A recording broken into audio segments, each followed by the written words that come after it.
চারপাশের নদীপথে ফের ওয়াটার বাস চালু করবে সরকার। প্রধানমন্ত্রীর বৈঠকে সিদ্ধান্ত, নদী দূষণ বন্ধে নেওয়া হচ্ছে কার্যকর পদক্ষেপ।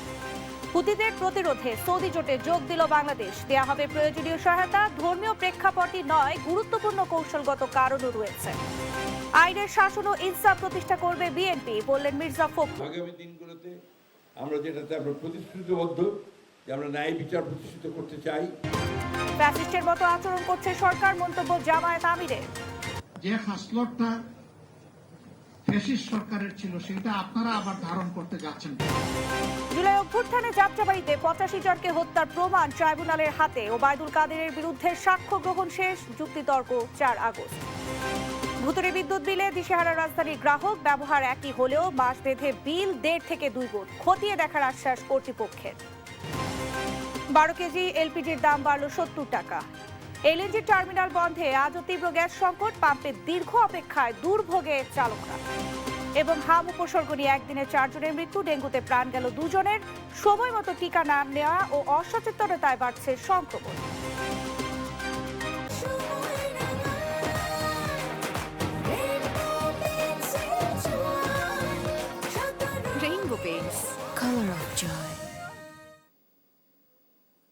সংবাদ সন্ধ্যায় দেখছিলেন সুপার বোর্ড সংবাদ শিরোনাম, সঙ্গে আছি আমি শারমিন নাসিম। এবারে বিস্তারিত। ঢাকার চারপাশের নদী পথে ফের ওয়াটার বাস চালুর সিদ্ধান্ত নিয়েছে সরকার। বিগত আমলে এই প্রকল্প কেন আলোর মুখ দেখেনি তা বিবেচনায় নিয়ে নতুন করে পরিকল্পনা সাজানোর কথা জানান সড়ক, নৌ ও রেল মন্ত্রী শেখ রবিউল আলম। এ নিয়ে রোববার প্রধানমন্ত্রী তারেক রহমানের সঙ্গে বৈঠক করেন তিনি। এ সময় পানিপথের 423 স্থানে নদী দূষণ বন্ধে কার্যকর পদক্ষেপ নেওয়ার কথা জানান ঢাকা সিটি কর্পোরেশনের 2 প্রশাসক। রাজধানীর সড়কে যানজট কমাতে এবং বিকল্প গণপরিবহন ব্যবস্থা গড়ে তুলতে ঢাকা ঘিরে আবারও ওয়াটার বাস চালুর সিদ্ধান্ত নিয়েছে সরকার। ঢাকার চারপাশে 110 কিলোমিটার পানিপথ ব্যবহারের জন্য নতুন পরিকল্পনা নিয়ে রোববার প্রধানমন্ত্রী তারেক রহমানের সঙ্গে বৈঠক করেছেন সংশ্লিষ্ট মন্ত্রণালয়ের মন্ত্রীসহ ঢাকার 2 সিটি কর্পোরেশনের প্রশাসক। বৈঠক শেষে সড়ক, নৌ ও রেলমন্ত্রী শেখ রবিউল আলম জানান, বিগত দিনের ব্যর্থতার সামনে রেখে নতুন পরিকল্পনা হচ্ছে। এবার বেসরকারি খাতে তুলে দেওয়া হবে এই প্রকল্প।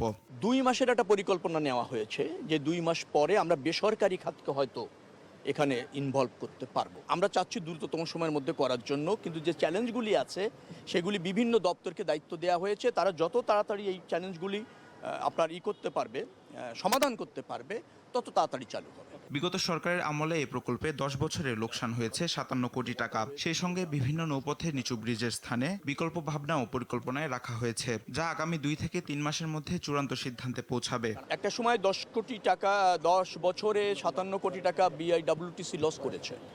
সেই লসের কারণও আমরা খুঁজে দেখছি, কি কারণে এটা বন্ধ হয়েছিল আর কি মেজার্স নিলে এটাকে চালু করা সম্ভব। যেহেতু এটা একটা জনবান্ধব এবং আপনার হবে যাতায়াতের ক্ষেত্রে একটা সহজ যোগাযোগ ব্যবস্থা নিশ্চিত করার সম্ভাবনা নদীপথে আছে, তো সেটাকে কিভাবে ফাংশন করানো যায় তার জন্য চেষ্টা। ঢাকার চারপাশে নৌপথ চালুর প্রথম সিদ্ধান্ত হয় 2004 সালে। এরপর 2010 এবং 2013 সালে একাধিকবার ওয়াটার বাস চালু হলেও যাত্রী সংকট, নাব্যতার সমস্যা, দূষণ, ঘাট ব্যবস্থাপনার দুর্বলতা এবং পরিচালনাগত লোকসানে সেবাটি বন্ধ হয়ে যায়। এজন্য আগের সীমাবদ্ধতাগুলো দূর করে নতুন পরিকল্পনা সাজানোর কথা জানায় নগর কর্তৃপক্ষ। আজকে মেইনলি আলোচনা ছিল নৌপথটাকে কিভাবে চালু করা যায়, যেখানে যেখানে অবস্ট্রাকশন আছে সেগুলোকে কিভাবে কার্যকর করা যায়, তার সাথে কিছু পরিবেশ দূষণ যেগুলো হচ্ছে সেগুলো নিতে। আমাদের অংশে যদি কোনো ধরনের ত্রুটি থাকে সেই ত্রুটিগুলো আমরা চেষ্টা করে সেটাকে সচল রাখবো এবং সেটাকে আমরা বাস্তবায়ন করব। যানজট নিরসনে বিশ্বের অনেক শহরে নদীপথ গুরুত্বপূর্ণ ভূমিকা রাখে।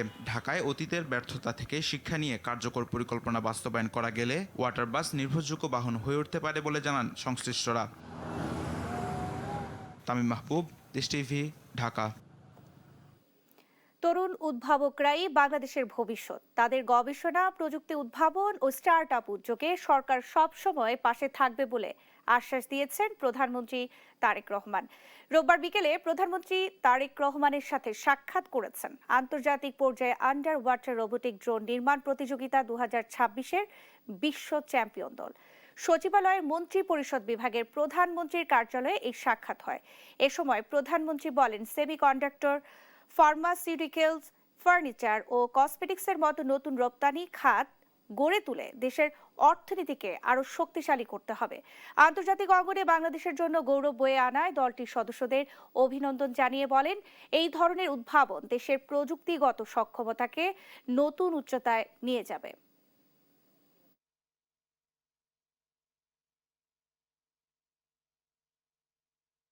আরএফএল ওয়াটার পাম্পের রোটর এখন আরো উন্নত আর বিদ্যুৎ সাশ্রয় হয় 20% পর্যন্ত। ইরানকে আক্রমণের উদ্দেশ্য নয়, সৌদি আরবের নেতৃত্বাধীন প্রতিরক্ষা জোটে বাংলাদেশের অংশগ্রহণ কেবল হুতিদের প্রতিরোধের জন্য, জানিয়েছেন প্রধানমন্ত্রীর পররাষ্ট্র উপদেষ্টা হুমায়ুন কবির। সম্প্রতি যুক্তরাষ্ট্রের দক্ষিণ ও মধ্য এশিয়া বিষয়ক বিশেষ দূত সার্জিও গরের বাংলাদেশ সফরকালে সাবেক প্রধানমন্ত্রী শেখ হাসিনার বিষয়ে কোনো আলোচনা হয়নি বলেও জানান তিনি। এদিকে পররাষ্ট্র প্রতিমন্ত্রী জানান, সাবেক পুলিশ মহাপরিদর্শক বেনজির আহমেদ দুবাইয়ে জামিনে মুক্তি পেলেও তাকে দেশে ফিরিয়ে এনে বিচারের মুখোমুখি করা হবে। সম্প্রতি যুক্তরাষ্ট্রের দক্ষিণ ও মধ্য এশিয়া বিষয়ক বিশেষ দূত সার্জিও গরের বাংলাদেশ সফর ও সমসাময়িক গুরুত্বপূর্ণ বিভিন্ন বিষয় নিয়ে পররাষ্ট্র মন্ত্রণালয়ে গণমাধ্যমের সঙ্গে কথা বলেন প্রধানমন্ত্রীর পররাষ্ট্র বিষয়ক উপদেষ্টা হুমায়ুন কবির। হুমায়ুন কবির বলেন, সৌদি জোটে অংশ নেয়ার পেছনে কেবল ধর্মীয় প্রেক্ষাপটই নয়, বরং এর গুরুত্বপূর্ণ কৌশলগত কারণও রয়েছে। মূলত এটা তো হুটিজ, মানে ট্যাকলিং দি হুটি চ্যালেঞ্জ দেয়ার, ওইদিকে আমরা ইরানের সাথে তো কথাবার্তা বলছি। So this is not something to necessarily to strike out Iran.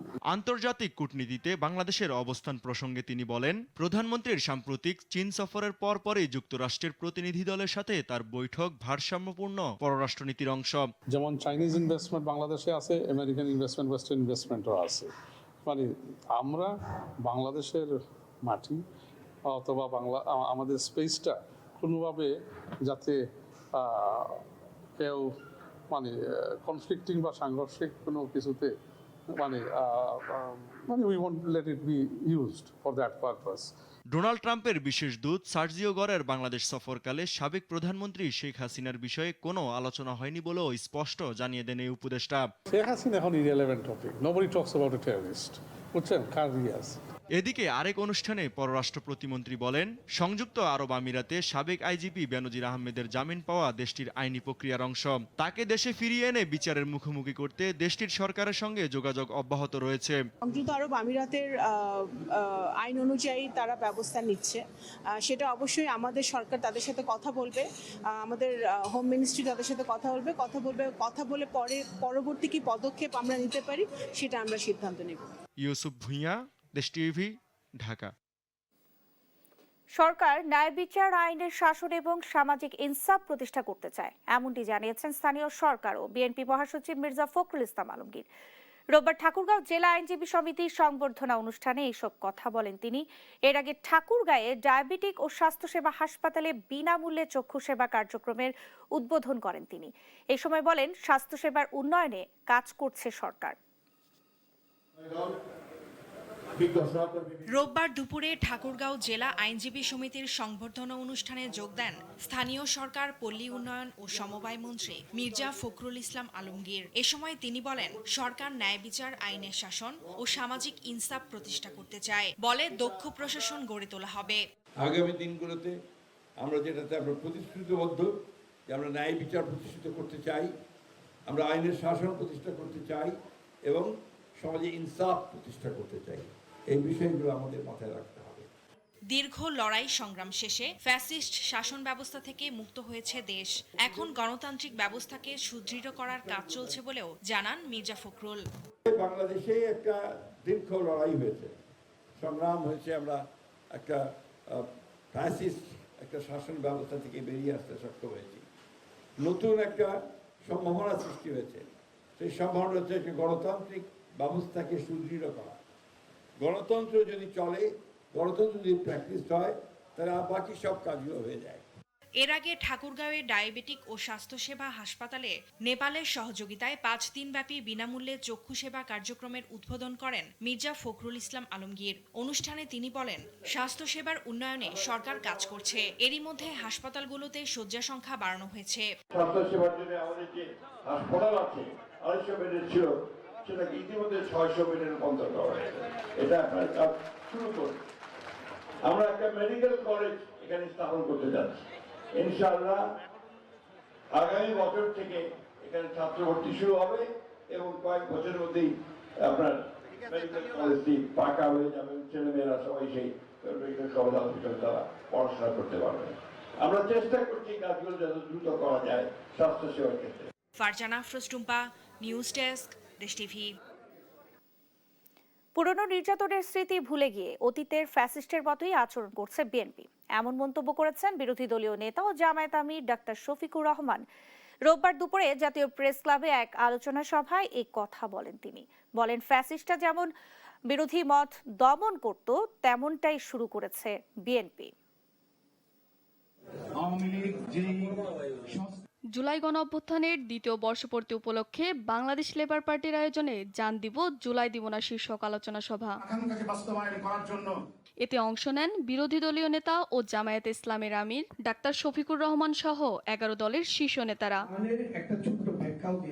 তারা অভিযোগ করেন, পুরানো ফ্যাসিবাদী কাঠামোতেই থাকতে চায় সরকার। বলেন, জাতির সঙ্গে বেইমানি করেছে বিএনপি। জাতীয় আকাঙ্ক্ষা গলা টিপে হত্যা করলে ছাড় দেওয়া হবে না বলেও হুঁশিয়ারি দেন তারা। জুলাই সনদ বিএনপিকে বাস্তবায়ন করতে হবে। বিএনপি যতই কথা বলুক না কেন, এটা বাস্তবায়ন করব না, সেই পথ আমরা বিএনপিকে দিব না। প্রতিটা ক্ষেত্রে জবাবদিহিতে থাকা, যে হোক জবাবদিহি করতে হবে। জবাবদিহি না হলে সমাজে কখন সুশাসন প্রতিষ্ঠা হবে না। বিরোধী দলীয় নেতা ও জামায়াত আমির ডাক্তার শফিকুর রহমান বলেন, পুরনো নির্যাতনের স্মৃতি ভুলে অতীতের ফ্যাসিস্টের মতোই আচরণ শুরু করেছে বিএনপি। আমাদেরকে মুক্তি দিলেন একটা রক্তভেজা আন্দোলনের মাধ্যমে। তারপরে এই স্মৃতি তাড়াতাড়ি ভুলে গিয়ে যে হাসলটটা ফ্যাসিস্ট সরকারের ছিল, সেটা আপনারা আবার ধারণ করতে যাচ্ছেন কেন? আমরা তো নতুন কিছুই দেখতে পাচ্ছি না। তখনকার ফ্যাসিস্টরা যা করেছে হুবহু তার একটা ফটোকপি আপনাদের মধ্যে আমরা দেখতে পাচ্ছি। জনগণও সরকারকে প্রত্যাখ্যান করবে বলে মন্তব্য করেন ডাক্তার শফিকুর রহমান। শপথ 2টা নেওয়ার কথা ছিল, আমরা নিলাম, আপনারা নিলেন না। ফারজানা শিলা, দেশ টিভি, ঢাকা। জুলাই গণ অভ্যুত্থানে রাজধানীর যাত্রাবাড়ীতে সংঘটিত গণহত্যার বিচার কাজ গুরুত্বের সঙ্গে এগিয়ে নিচ্ছে আন্তর্জাতিক অপরাধ ট্রাইব্যুনাল। প্রাথমিক তালিকায় এই একটি এলাকাতেই অন্তত 85 জনকে হত্যার তথ্য প্রমাণ মিলেছে বলে জানিয়েছেন চিফ প্রসিকিউটর মোহাম্মদ আমিনুল ইসলাম। রোববার দুপুরে যাত্রাবাড়ীতে নিহতদের পরিবার ও আহতদের নিয়ে আয়োজিত গণশুনানিতে এই তথ্য জানান তিনি। এদিকে গণ অভ্যুত্থানে মানবতা বিরোধী অপরাধের মামলায় কার্যক্রম নিষিদ্ধ আওয়ামী লীগের সাধারণ সম্পাদক ওবায়দুল কাদের সহ শীর্ষ 7 নেতার বিরুদ্ধে সাক্ষ্য গ্রহণ শেষ হয়েছে। যুক্তিতর্কের জন্য আগামী 4 আগস্ট দিন নির্ধারণ করেছেন ট্রাইব্যুনাল 2। 24 জুলাই গণ অভ্যুত্থানে রাজপথের অন্যতম রক্তাক্ত প্রবেশদ্বার ছিল রাজধানীর যাত্রাবাড়ী। সেখানে ঘটে যাওয়া বীভৎস গণহত্যা ও নির্যাতনের চিত্র তুলে ধরতে রোববার আয়োজন করা হয় গণশুনানির। গণশুনানিতে ট্রাইব্যুনালের চিফ প্রসিকিউটরের হাতে ঘটনার নানা তথ্য প্রমাণ তুলে দেন শহীদ পরিবারের সদস্যরা। প্রিয়জন হারিয়ে শোকে ব্যাকুল স্বজনদের একটাই দাবি, দ্রুত বিচার নিশ্চিত করে দোষীদের দৃষ্টান্তমূলক বিচার। সবাই 10 জন মার বুকে চলে গেল, আমার সন্তান আমার বুকে আসলো না। আমরা ভাবিনি আমার ছেলে দুনিয়ার থেকে যাবো। একটা 3 মাসের একটা ছেলে কুলে, একটা 4 বছরের একটা ছেলে, আজকে এই 2টা ছেলে বাবা কইয়া ডাকে। 1.5 বছর পরে আমি পরীক্ষা করে আমার ছেলের কবরটা দেখাইছে, এটা কবর, আমি লাশটাও পাইনি। দুনিয়ার উপরে আমি বিচারটা দেখে যাই। আমি দীর্ঘ 10টা বছর দেশের বাইরে থেকে আমার সন্তানকে মানুষ করার জন্য আমি বহুত চেষ্টা করছি, কিন্তু আমার একমাত্র সন্তান, এই সন্তানটার উপরে আমার অনেক ভরসা ছিল। একদিন আমার লাশ কাঁধে নিব, আমাকে খাওয়াইবো, পরাইবো, আজকে আমার কেউ নাই। গণশুনানি শেষে চিফ প্রসিকিউটর জানান, প্রাথমিক তালিকায় যাত্রাবাড়ি এলাকাতেই অন্তত 85 জনকে হত্যার প্রমাণ মিলেছে। যাত্রাবাড়ি এলাকায় নিহত শহীদ তাইম ভূঁইয়া হত্যা মামলা সাক্ষ্য গ্রহণ শেষের দিকে বলেও জানান তিনি। এই জুলাই আন্দোলনের মধ্যে যাত্রাবাড়িতে যে মানবতা বিরোধী অপরাধ সংঘটিত হয়েছে সেইটিকে আমরা প্রায়োরিটি বেসিসে দ্রুততার সাথে সমস্ত ঘটনার মামলার ইনভেস্টিগেশন আমরা শেষ করব। 85 জনের আমরা নাম পরিচয় আমাদের ওখানে আছে এবং আমরা মনে করি যে এই তালিকায় আরও কিছু সংযোজন হতে পারে। এই 85 জনের মধ্যে যাত্রাবাড়িতে শুধু আমরা একটা বিচার কাজ আমাদের সমাপ্তের পর্যায়ে, যেটা হলো শহীদ তাইম ভূঁইয়ার। এদিকে গণ অভ্যুত্থানে মানবতা বিরোধী অপরাধের মামলায় ওবায়দুল কাদের সহ শীর্ষ 7 নেতার বিরুদ্ধে সাক্ষ্য গ্রহণ শেষ করেছে ট্রাইব্যুনাল 2। যুক্তিতর্কের জন্য দিন ধার্য করা হয়েছে আগামী 4 আগস্ট। স্বজন হারানোর ক্ষতি অপূরণীয়, তবে ট্রাইব্যুনালের এসব দ্রুত বিচারিক পদক্ষেপেই কাঙ্ক্ষিত ন্যায় বিচার মিলবে, এমনটাই প্রত্যাশা ভুক্তভোগী পরিবারগুলোর। সাদ আহমেদ, দেশ টিভি, ঢাকা। বিএনপি জাতীয়তাবাদের কথা মুখে বললেও দলটি ব্যর্থ বলে মন্তব্য করেছেন জাতীয় নাগরিক পার্টি এনসিপির আহ্বায়ক নাহিদ ইসলাম। বলেন, রাজনৈতিক কারণে পাহাড়িদের ব্যবহার করে থাকে বিএনপি। রোববার বিকেলে চট্টগ্রাম প্রেস ক্লাবে পাহাড়ে জুলাই সমমর্যাদা ও সম্প্রীতি শীর্ষক আলোচনায় তিনি কথা বলেন। নাহিদ বলেন, সরকার পাহাড়ি জনগোষ্ঠীকে ধারণ করে না, একটি গোষ্ঠী তাদের মধ্যে দ্বন্দ্ব জিয়ে রেখে বিভাজন সৃষ্টি করে।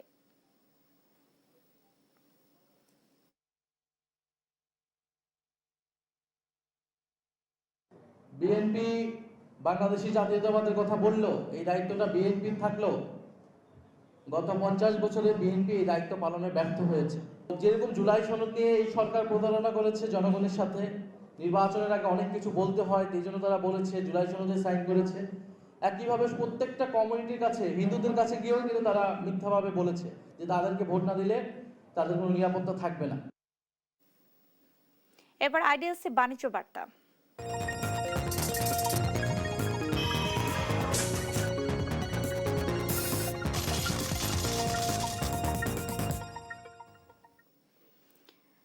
ভুতুড়ে বিদ্যুৎ বিলে দিশেহারা রাজধানী সহ দেশের বিভিন্ন এলাকার গ্রাহক।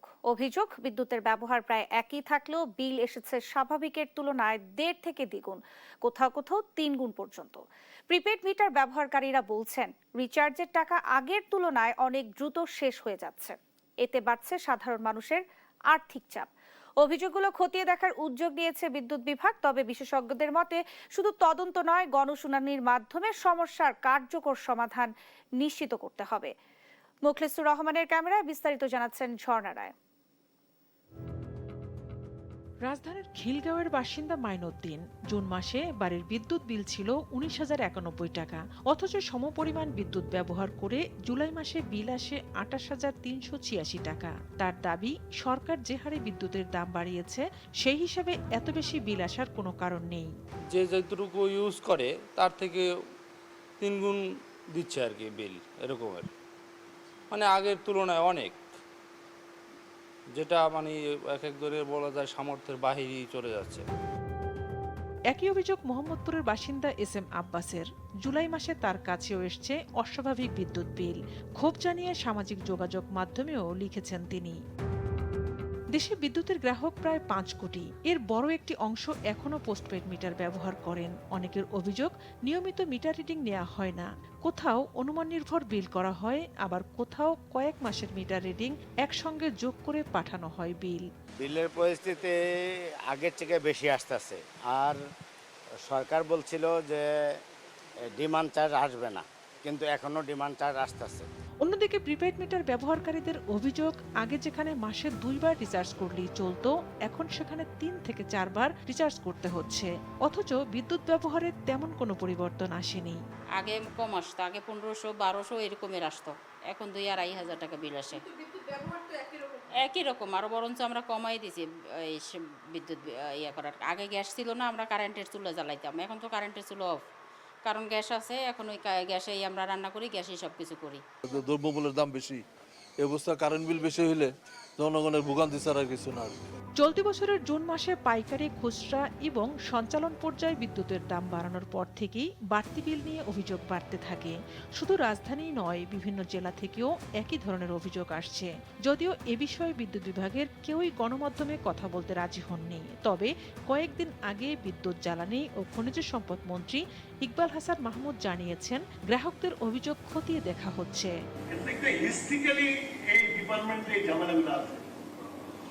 And you cannot bail out overnight.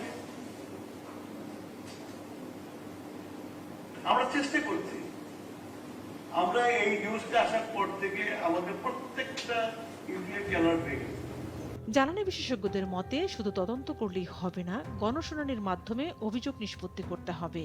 অভিযোগ নিষ্পত্তি হতে হবে, এটা কনজিউমারদের অধিকার। তারা অভিযোগ তুলেছে, এটা যার বিরুদ্ধে অভিযোগ সে তো বিচারক হতে পারে না, তো সেই বলতেছে যে সব ঠিক আছে, সুতরাং সেটাই রাষ্ট্র মেনে নিচ্ছে, সবাই মেনে নিচ্ছে, এটা তো হতে পারে না। থার্ড পার্টি নিরপেক্ষ এক্সপার্ট ওপিনিয়ন দিয়ে যাচাই বাছাই করতে হবে। ভোক্তাদের এটার উপরে শুনানি করে কমিটি করতে হবে, ভোক্তাদের প্রতিনিধি থাকতে হবে, এটাই হচ্ছে কথা। বিশেষজ্ঞদের আশঙ্কা, দ্রুত কার্যকর ব্যবস্থা না নেওয়া হলে গ্রাহকদের ক্ষোভ আরও বাড়বে। একই সঙ্গে বিদ্যুৎ সেবার প্রতি মানুষের আস্থাও ক্ষতিগ্রস্ত হতে পারে। ঝর্ণা রায়, দেশ টিভি, ঢাকা। নতুন গাড়িটার স্বপ্ন পূরণে সবাই মিলে যায় খুশির মিছিলে। 40 বছর ধরে এমন অসংখ্য খুশির মিছিলে ছিল আইডিএলসি, থাকবে আগামীতেও।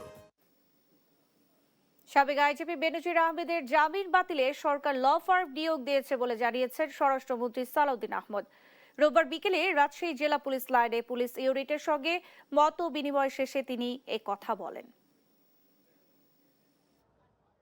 রোববার বিকেলে রাজশাহী জেলা পুলিশ লাইনে রাজশাহী রেঞ্জ ও রাজশাহী মেট্রোপলিটন পুলিশের আয়োজনে সব পুলিশ ইউনিটের কর্মকর্তা ও সদস্যদের সঙ্গে মত বিনিময় করেন স্বরাষ্ট্রমন্ত্রী সালাউদ্দিন আহমদ।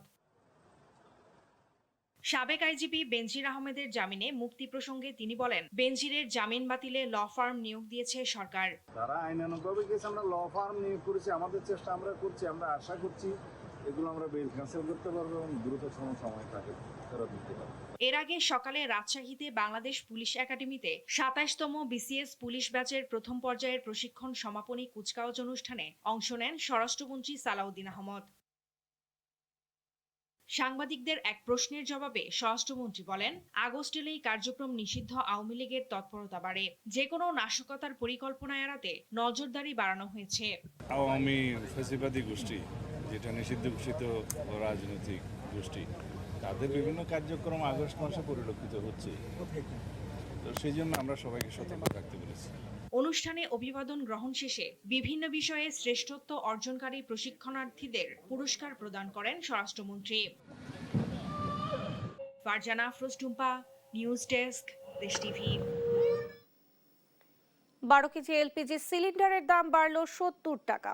আগস্ট মাসের জন্য তরলীকৃত পেট্রোলিয়াম গ্যাস এলপিজির দাম বাড়িয়ে নতুন দাম নির্ধারণ করেছে Bangladesh energy regulatory commission BERC.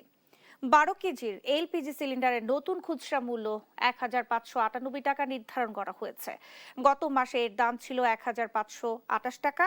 রোববার নতুন এই দাম ঘোষণা করে সংস্থাটি। আজ থেকেই নতুন দাম কার্যকর।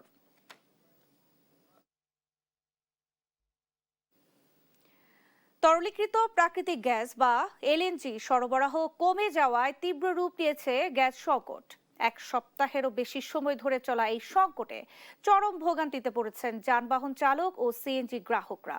পাম্পগুলোতে দীর্ঘ সময় অপেক্ষা করেও মিলছে না কাঙ্ক্ষিত গ্যাস। বেলা বাড়ার সঙ্গে সঙ্গে দীর্ঘ হতে থাকে যানবাহনের লাইন। কোনো লাইন ছাড়িয়ে যাচ্ছে মাইলের পর মাইল। দেশ জুড়ে এলএনজি সরবরাহ কমে যাওয়ায় এক সপ্তাহেরও বেশি সময় ধরে চলছে সিএনজির তীব্র সংকট। গ্যাস নিতে এসে ঘন্টার পর ঘন্টা লাইনে বসে থেকে চরম বিপাকে পড়ছেন যানবাহন চালকরা। দীর্ঘ অপেক্ষার শেষে পাম্পে পৌঁছালেও চাপ না থাকায় মিলছে না পর্যাপ্ত গ্যাস। এতে একদিকে যেমন দৈনন্দিন উপার্জনে ভাটা পড়ছে, অন্যদিকে সময় মতো গন্তব্যে পৌঁছাতে না পেরে গুনতে হচ্ছে বড় অঙ্কের আর্থিক ক্ষতি। ঘন্টার পর ঘন্টা আমরা আসার পরে পাম্পে যখন ঢোকার পরে দেখা যায় লাইনে গ্যাস নাই। প্রায় 1 সপ্তাহ 10 দিন থেকে গ্যাস নাই, তার জন্য সিরিয়ালই লাগাই না।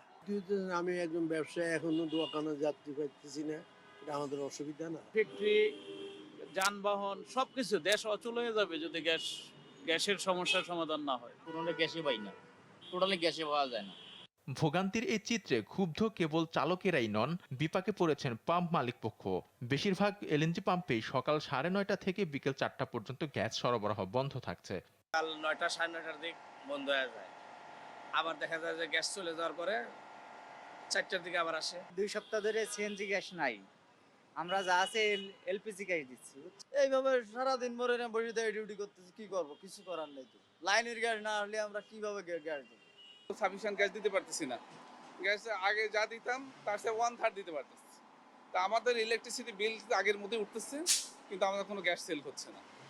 আমাদের মাস শেষে দেখা যাবে যে ইলেকট্রিসিটি বিল দায়ের মিটাইতে মিটাইতে আমাদের অবস্থা খারাপ হয়ে যাবে। দ্রুত এলএনজি সরবরাহ স্বাভাবিক না হলে এই সংকট আরও ঘনীভূত হওয়ার আশঙ্কা করছেন সংশ্লিষ্টরা। আলভি রায়হান, দেশ টিভি, ঢাকা। মিয়ানমার থেকে পাইপলাইনের মাধ্যমে গ্যাস আমদানির প্রস্তাব দিয়েছে বাংলাদেশ। প্রতিবেশী প্রথম নীতির আওতায় দুদেশের মধ্যে জ্বালানি সহযোগিতা বাড়াতে চায় সরকার। রোববার সচিবালয়ে বিদ্যুৎ, জ্বালানি ও খনিজ সম্পদ মন্ত্রী ইকবাল হাসান মাহমুদের সঙ্গে বাংলাদেশে নিযুক্ত মিয়ানমারের রাষ্ট্রদূত কিয়াও শুয়ে মোয়ের বৈঠকে এ বিষয়ে আলোচনা হয়। বৈঠকে জ্বালানি মন্ত্রী বলেন, বাংলাদেশে গ্যাসের চাহিদা রয়েছে, তাই মিয়ানমার থেকে পাইপলাইনের মাধ্যমে গ্যাস আমদানিতে বাংলাদেশ আগ্রহী। জবাবে মিয়ানমারের রাষ্ট্রদূত এ বিষয়ে ইতিবাচক মনোভাব প্রকাশ করেন। পাশাপাশি এলএনজি আকারেও গ্যাস সরবরাহের সম্ভাবনার কথা তুলে ধরেন তিনি।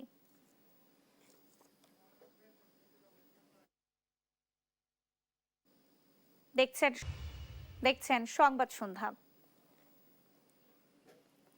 হাম ও ডেঙ্গু দুটির সংক্রমণই বাড়ছে। 24 ঘন্টায় সারা দেশে হাম উপসর্গ নিয়ে হাসপাতালে ভর্তি হয়েছেন 1037 জন। মারা গেছে 4 জন, ডেঙ্গু আক্রান্ত হয়ে প্রাণ গেছে 2 জনের। চিকিৎসকদের মতে সময়মতো টিকা না নেওয়া এবং অভিভাবকদের অসচেতনতায় বাড়ছে সংক্রমণ। এখনো নিয়ন্ত্রণহীন হামের সংক্রমণ। 24 ঘন্টায় সারা দেশে হাম উপসর্গ নিয়ে হাসপাতালে ভর্তি হয়েছে 1037 জন। এ সময় মারা গেছে 4 জন। আক্রান্তদের মধ্যে বাংলাদেশ শিশু হাসপাতাল ও ইনস্টিটিউটে ভর্তি হয়েছে 94 জন।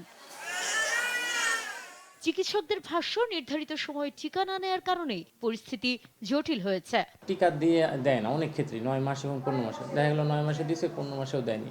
আবার অনেকে বলতেও পারে না যে টিকা দিছে কি দেয়নি। ডেঙ্গু এবং অন্যান্য ভাইরাসজনিত রোগের প্রকোপ বেশি। যদি দেখেন বাচ্চার প্রথমেই 100, 2, 3, 4 জ্বর আসতেছে, সেক্ষেত্রে অবশ্যই জ্বরের প্রথম দিন বা দ্বিতীয় দিনই ডাক্তারের শরণাপন্ন হবেন। নরসিংদী থেকে আসা এক অভিভাবক জানান, অসুস্থ থাকা সন্তানকে টিকা দেওয়া সম্ভব হয়নি। হ্যাঁ, আমি টিকা দিতে পারছি না, 5 মাস আছে, এটা 7 মাস বাচ্চা। শুধু তিনিই নন, অসুস্থতা কিংবা অবহেলার কারণে টিকা না নেওয়া শিশুরা আক্রান্ত হচ্ছেন বেশি। ফলে ঝুঁকি বেড়েছে কয়েক গুণ। আবার রোগ নির্ণয়ে ভুলের কারণেও যথাযথ চিকিৎসা না পাওয়ার অভিযোগ করেন অভিভাবকরা। নিউমোনিয়া ছিল প্রথম, আজকে 10-12 দিন থেকে হাম হইছে। মানুষ কইছে দেন না, খালি ওই জায়গা কিস্তি উঠে। শিশু হাসপাতালে হামের পাশাপাশি ডেঙ্গু আক্রান্ত শিশুর সংখ্যাও বাড়ছে। রাজধানী সহ বিভিন্ন জেলা থেকে আসা রোগীর স্বজনদের অভিযোগ, অতিরিক্ত মশার কারণে আক্রান্ত হচ্ছে শিশুরা। বাসায় থেকে এখন বাসার ভিতরে যদি ডেঙ্গু মশা আসে তাহলে তো আমাদের কিছু করার নেই। 10-12 দিন আগে জ্বর থেকে 28 তারিখে আমরা নিয়ে এসে ভর্তি করেছি। এখন মোটামুটি ভালো আছে, কিন্তু ওর যে প্রবলেমগুলো হচ্ছে সেক্ষেত্রে দেখা যাচ্ছে যে এখনো পর্যন্ত লেবারে পানি আছে। সময় মতো টিকাদান, মশা নিয়ন্ত্রণ এবং সচেতনতা বাড়ানো না গেলে শিশুদের স্বাস্থ্য ঝুঁকি আরও বাড়তে পারে বলে সতর্ক করেছেন বিশেষজ্ঞরা। সুমনা সুমি, দেশ টিভি, ঢাকা। সরকারের সমালোচনা করলে অপরাধ নয়, রাষ্ট্রের সমালোচনা করলে অপরাধ হিসেবে গণ্য হবে। তাই স্বাধীন সাংবাদিকতার জন্য আইন সংশোধন করার সিদ্ধান্ত নিয়েছে সরকার। এমনটাই জানিয়েছেন তথ্যমন্ত্রী জহিউদ্দিন স্বপন। রোববার ঢাকা বিশ্ববিদ্যালয়ের সাংবাদিকতা বিভাগের এক সেমিনারে তিনি বলেন, ক্ষমতা, স্বাধীনতা ও দায়িত্ব এই তিনের সমন্বয়ে গণমাধ্যমে কমিশন গঠন করা হবে। ঢাকা বিশ্ববিদ্যালয়ের গণযোগাযোগ ও সাংবাদিকতা বিভাগের 64তম জন্মদিন উপলক্ষে এই আলোচনা সভা। এতে অংশ নিয়ে নিউ এজ পত্রিকার সম্পাদক নুরুল কবির বলেন, সাংবাদিকতা কেবল তথ্য পরিবেশনের পেশা নয়, এটি জনস্বার্থ, গণতন্ত্র ও ন্যায় বিচার প্রতিষ্ঠার লক্ষ্যে পরিচালিত একটি রাজনৈতিক বুদ্ধিভিত্তিক তৎপরতা। তথাকথিত বস্তুনিষ্ঠ সাংবাদিকতার কথা বলেন, এইটাকে আমি বলি নির্লিপ্ততার সাংবাদিকতা।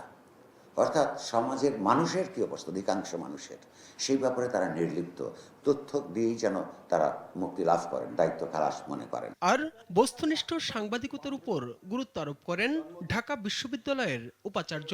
হঠাৎ করে কালকে এসে আজকে সাংবাদিক হয়ে যায়, সাংবাদিক হলে বোধহয় তাদের 7 গুণ মাপ হয়ে যায়, তাদের সব কোথাও গিয়ে তাদের আর সমস্যা হয় না, যে কোনো জায়গায় ঢুকে যেতে পারে। এইটা বোধহয় আমাদের হওয়া উচিত না। এটা বোধহয় প্রপারলি ট্রেন্ড সাংবাদিকতা সাংবাদিক থাকা উচিত, স্কিলড সাংবাদিক থাকা উচিত। সাংবাদিকদের বাক স্বাধীনতার রক্ষায় আইন প্রণয়ন করার চিন্তা করছে সরকার, এমনটি জানিয়ে তথ্যমন্ত্রী বলেন, শিগগিরই গণমাধ্যম কমিশনও গঠন করা হবে। সাংবাদিকতা পেশাকে একটা ওয়েস্ট বোর্ডের কাঠামোর মধ্যে আনা, তার পেশাকে অর্থনৈতিকভাবে মর্যাদাশীল করা, মর্যাদার দিক থেকে এটাকে সিকিউর করা, এই কাজগুলি আসলে কখনোই ওইভাবে করা হয় নাই। ক্ষমতা, স্বাধীনতা এবং এই দায়িত্ব, এই তিনটি কম্পোনেন্টকে অ্যাসেম্বল করেই আমরা একটা গণমাধ্যম কমিশন গঠন করতে চাচ্ছি। যেখানে স্বাধীন সাংবাদিকতা নেই, সেখানে রাষ্ট্রের কার্যকর অস্তিত্ব নিয়ে প্রশ্ন উঠে বলেও জানান তথ্যমন্ত্রী। তাইফুর রহমান তুহিন, দেশ টিভি, ঢাকা। এবং চাকরির প্রলোভন, বিভিন্ন অফার কিংবা অনলাইনে একটি ক্লিক, আর সেই ক্লিকই ব্যবহার হতো আন্তর্জাতিক সাইবার জালিয়াতির অস্ত্র হিসেবে। রাজধানীর বসুন্ধরা আবাসিক এলাকার একটি ফ্ল্যাটে অভিযান চালিয়ে এমন সংঘবদ্ধ চক্রের সন্ধান পেয়ে চীনের 3 নাগরিক সহ 4 জনকে গ্রেফতার করেছে ঢাকা মহানগর গোয়েন্দা পুলিশ। চাকরির প্রলোভন, বিভিন্ন অফার সহ নানা আকর্ষণীয় ভুয়া বিজ্ঞাপন সোশ্যাল মিডিয়াতে, এই লোভনীয় ফাঁদে পা দিচ্ছেন অনেকেই, আর এটাকেই কাজে লাগিয়ে মোটা অঙ্কের টাকা হাতিয়ে নিচ্ছে প্রতারক চক্র। শনিবার রাতে রাজধানীর বসুন্ধরা আবাসিক এলাকায় অভিযান চালিয়ে প্রতারক চক্রের 4 সদস্যকে গ্রেপ্তার করে ডিবি। সেখানে অনলাইন জুয়া ও সাইবার প্রতারণার বিশাল নেটওয়ার্ক পরিচালিত হচ্ছে, যাদের একজন ক্ষুদ্র নৃগোষ্ঠীর, বাকি 3 জন চীনের নাগরিক। গোয়েন্দা পুলিশ বলছে, চক্রটির মূল হোতা হংকংয়ে অবস্থান করছে, তবে ভিয়েতনাম সহ বিশ্বের বিভিন্ন দেশেই এমন প্রতারণা করে থাকে। সপ্তাহখানেক হলো এসেছেন বাংলাদেশে। যদি সময়মতো গ্রেপ্তার করা না যেত, তাহলে বিদেশে পাচার হয়ে যেত মাসে অন্তত 250 কোটি টাকা। ডিবি সাইবার ক্রাইমের একটি চৌকস দল গোপন সংবাদের ভিত্তিতে বসুন্ধরা আবাসিক এলাকায় একটি ফ্ল্যাটে অভিযান পরিচালনা করে। আমরা পুরো ফ্ল্যাটে যাই, যেয়ে দেখি যে ওখানে এই যে অনলাইন গেটওয়ের জুয়া সহ অন্যান্য যে প্রতারণামূলক কাজ হয়, সেই কাজে অনেকগুলো ডিভাইস নিয়ে ওই চাইনিজ ইয়ারা বসে আছে। প্রতারকদের কাছ থেকে উদ্ধার করা হয় 14টি ল্যাপটপ আর সক্রিয় 6000 সিম। সিমগুলো কিভাবে পেল সেটিও তদন্তের কথা জানান ডিবি। অবৈধ কাজ ব্যবহারের জন্য 14টা ল্যাপটপ, 16টা মোবাইল, 6000-এর উপরে আমাদের বিভিন্ন প্রোভাইডারের সিম, তারপরে গেটওয়ে মেশিন 20টা, বিদেশি মদও পেয়েছি আমরা ওখানে প্রায় 26 বোতলের মতো। ঘন্টাখানিক আমরা অবজার্ভ করে দেখলাম যে পরিমাণ টাকা ট্রান্সফার হচ্ছে, তাতে হয়তো 1 মাসে এই একটা মাত্র গেটওয়ে দিয়ে ওরা 200 থেকে 250 কোটি টাকা বাংলাদেশ থেকে এই জুয়া সহ অবৈধ ইনকাম করে এখান থেকে পার করে নিয়ে যাচ্ছে। লোভনীয় কোনো অফার পেলেই যাচাই বাছাই ছাড়া সেখানে ক্লিক না করতে পরামর্শ দেন পুলিশের এই ঊর্ধ্বতন কর্মকর্তা। লোভে পড়ে আমরা কিন্তু দিন দিন সর্বশান্ত হচ্ছে, এই ব্যাপারে আপনারা সবাই জনগণকে সচেতন করবেন। NI নাহিদ, দেশ টিভি, ঢাকা। চেক ডিসঅর্ডার মামলায় কোভিড নমুনা পরীক্ষায় জালিয়াতির ঘটনা আলোচিত রিজেন্ট হাসপাতালের চেয়ারম্যান মোহাম্মদ শাহেদ করিমকে 1 বছরের সশ্রম কারাদণ্ড দিয়েছেন আদালত। রোববার ঢাকা 3য় যুগ্ম মহানগর দায়রা জজ আদালতের বিচারক মোহাম্মদ আরিফুল ইসলাম এই রায় দেন। কারাদণ্ডের পাশাপাশি তাকে চেকের সমপরিমাণ অর্থদণ্ড দেওয়া হয়। মামলায় অভিযোগ সূত্রে জানা যায়, 2020 সালের 26 জুলাই বাহার ট্রেডার্স ইন্টারন্যাশনালের স্বত্বাধিকারী হাফিজ উদ্দিন বাহার শাহেদের বিরুদ্ধে মামলাটি দায়ের করেন। মামলায় 23,18,358 টাকার চেক ডিসঅনারের অভিযোগ আনা হয়।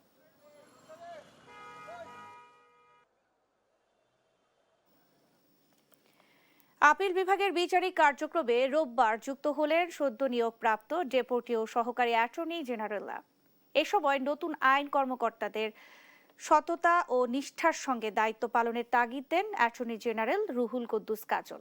এদিকে ডেপুটি ও সহকারী অ্যাটর্নি জেনারেলের নিয়োগে চরম বৈষম্য করা হয়েছে বলে অভিযোগ করেছেন জাতীয়তাবাদী আইনজীবী ফোরামের একাংশ। রোববার সদ্য নিয়োগপ্রাপ্ত 265 জন ডেপুটি ও সহকারী অ্যাটর্নি জেনারেলকে নিয়ে আপিল বিভাগের বিচারিক কার্যক্রমে অংশ নেন অ্যাটর্নি জেনারেল রুহুল কুদ্দুস কাজল। প্রথম কর্মদিবসেই নতুন আইন কর্মকর্তাদের সততা ও নিষ্ঠার সঙ্গে দায়িত্ব পালনের তাগিদ দেন রাষ্ট্রের প্রধান এই আইন কর্মকর্তা। স্পষ্ট জানিয়ে দেন কোনো ধরনের দুর্নীতি বা অনিয়ম মেনে নেওয়া হবে না। আমি প্রত্যাশা করি যারা নিযুক্ত হয়েছেন এই অফিসে রাষ্ট্রের পক্ষ থেকে দায়িত্ব পেয়েছেন, এটা একটা গুরু দায়িত্ব এবং তারা তাদের কর্মনিষ্ঠা, সততা এবং দেশপ্রেমের ভিত্তিতে তাদের প্রতি অর্পিত দায়িত্ব পালন করবে। এদিন অ্যাটর্নি জেনারেল কার্যালয়ে যখন নতুনদের বরণের প্রস্তুতি, তখন কার্যালয়ের সামনেই বিক্ষোভ করেন জাতীয়তাবাদী আইনজীবী ফোরামের একাংশ। তাদের অভিযোগ, ডেপুটি ও সহকারী অ্যাটর্নি জেনারেল নিয়োগে চরম বৈষম্য করা হয়েছে। যারা অ্যাটর্নি অফিসে নিয়োগ পেয়েছেন, যারা বিএনপি করেন, তাদের বিরুদ্ধে আমাদের কোনো কথা নেই, তাদের বিরুদ্ধে আমাদের আন্দোলন নেই। যারা ফ্যাসিস্ট করতেন, 17 বছর আওয়ামী লীগ করেছেন, আওয়ামী লীগের সুবিধাভোগী, এখন টাকার বিনিময়ে অ্যাটর্নি জেনারেল দায়িত্ব পেয়েছেন, একটি ফ্যাসিস্টকে কোর্টে ঢুকতে দেব না। আমরা এই সকল ধরনের ফ্যাসিস্ট, গুপ্ত, সুপ্ত, দুর্নীতিবাজ যারা এই অফিসে নিয়োগ পেয়েছে এবং যারা এই অফিসে আগে থেকে আছে, তাদের সবার পদত্যাগ চাচ্ছি। ওরা কোনোদিন আইনজীবী ফোরাম করে নাই, আমরা এদেরকে কোনোদিন দেখি নাই। যারা কিভাবে আসলো, কেমনে আসলো, আমরা এই জবাব চাই এই অ্যাটর্নি জেনারেলের কাছ থেকে। নিয়োগ পাওয়া ফ্যাসিস্টের দোসরদের অবিলম্বে বাদ দেয়া না হলে আরো কঠোর আন্দোলনের হুঁশিয়ারি দেন বিক্ষুব্ধ আইনজীবীরা। জুনায়েদ আল হাবিব, দেশ টিভি, ঢাকা। অবুঝ মুখগুলো কেউ বারান্দায়, কেউ বা মাঠে খেলাধুলায় মগ্ন। আন্দোলন কিংবা পৃথিবীর নির্মমতা তারা বুঝে ওঠেনি। তারা নিষ্পাপ শিশু। বুঝে ওঠার আগেই 24-এ স্বৈরাচারের নির্মম বুলেট মুহূর্তেই কেড়ে নেয় 133টি শিশুর তাজা প্রাণ। তাদের রেখে যাওয়া প্রিয় খেলনা, পড়ার টেবিল কিংবা না ছোঁয়া স্বপ্নগুলো এখন স্বজনদের বুকের আহাজারি। জুলাই অভ্যুত্থানে শহীদ তারা। রাজধানীতে নিহত শহীদ শিশু সাদ, আরাফাত ও ছোট্ট জাবিরের স্মৃতিচারণ তুলে ধরছেন সাদ আহমেদ।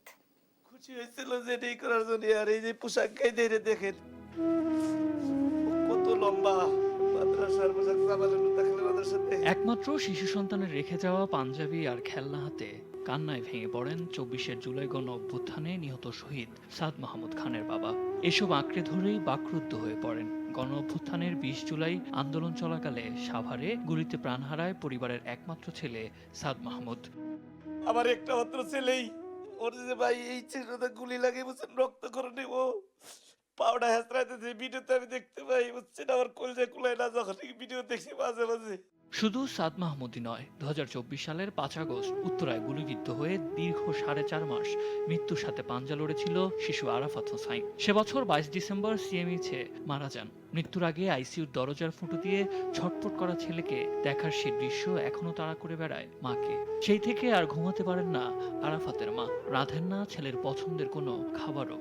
24 দিন সে লাইফ সাপোর্টে ছিল। সন্তান হারানো যে কি যন্ত্রণা, কি যে ঝালা বাবা, কোটি টাকা দিয়েও শোধ করা যায় না। সন্তান পাশে থেকে মাকে একটা ডাক দেয়, ডাক কি টাকা হয়? নার্সারিতে পড়া 6 বছরের শিশু জাবির ইব্রাহিম। উত্তরার কেসি মডেল স্কুলের ছোট্ট শিশু জাবিরের স্বপ্ন ছিল বড় হয়ে লাল সবুজের পতাকার সুরক্ষায় আর্মি অফিসার হওয়ার। কিন্তু 5 আগস্ট বিজয়ের আনন্দে সামিল হতে গিয়ে পুলিশের নির্মম গুলিতে ঝরে যায় এই অবুঝ প্রাণটিও। ওই এপিপেনের ভিতর থেকে জাবিরের গায়ে গুলি লাগে এবং সাথে সাথে ওর